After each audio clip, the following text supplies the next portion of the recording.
ሰላም ውድ ተማሪዎች፣ በዛሬው ቪዲዮ እንግዲህ አብዛኞቻችሁ የሪሚዲያል ተማሪዎች ጠይቁን የነበረው የዩኒቨርሲቲ መግቢያ ቀን መቼ ነው እያላችሁ በተደጋጋሚ ሲጠይቁን ነበረ። እኛም በአማካኝ እንግዲህ እስከ ህዳር 15 ዩኒቨርሲቲዎች በሙሉ የመጥሪያ ጊዜያቸውን ወስነው የሚያስቀምጡ ይሆናል ብለን በባለፈው ቪዲዮ ነግረናችሁ የነበረ ሲሆን ዛሬም እንግዲህ የሰላሌ ዩኒቨርሲቲ በወጣው ማስታወቂያ መሰረት በ2018 የዓመተ ምህረት በሪሚዲያል ወይም ደግሞ አቅም ማሻሻያ ፕሮግራም በሰላሌ ዩኒቨርሲቲ የተመደባችሁ አዳዲስ ተማሪዎች በሙሉ ምዝገባው የሚካሄደው ህዳር 2 እና 3 2018 ዓመተ ምህረት መሆኑን ያሳውቃል። እናም እንግዲህ ለምዝገባ ስትመጡ ከ8ኛ እስከ 12ኛ ክፍል ያሉትን የትምህርት ማስረጃዎች ዋናውና ፎቶኮፒ፣ ብርድ ልብስ፣ አንሶላ፣ ራስ ጨርቅና 3x4 የሆነ 4 ጉርድ ፎቶዎች ይዛችሁ መምጣት ይኖርባችኋል።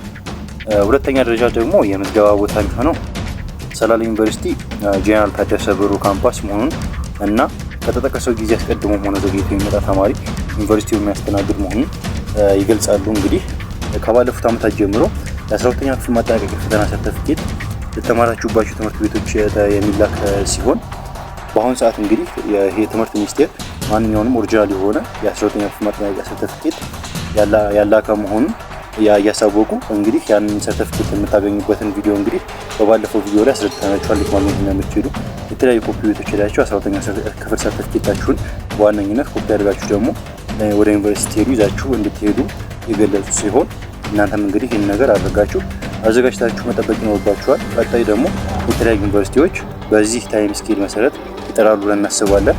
እንግዲህ ሁሉም ዩኒቨርሲቲዎች በሚጠሩ ጊዜ እንድናሳውቃችሁ የቴሌግራም ቻናላችንን ፊውቸር ኢትዮጵያን ገብታችሁ ጆይን ማድረግ እንዳትረሱ።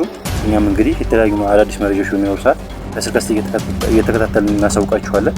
ለዚህ ቻናል አዲስ ከሆናችሁ ሰብስክራይብ፣ ለብዙ ተማሪዎች እንዲደርስ ደግሞ ላይክ እና ሼር ማድረግ እንዳትረሱ።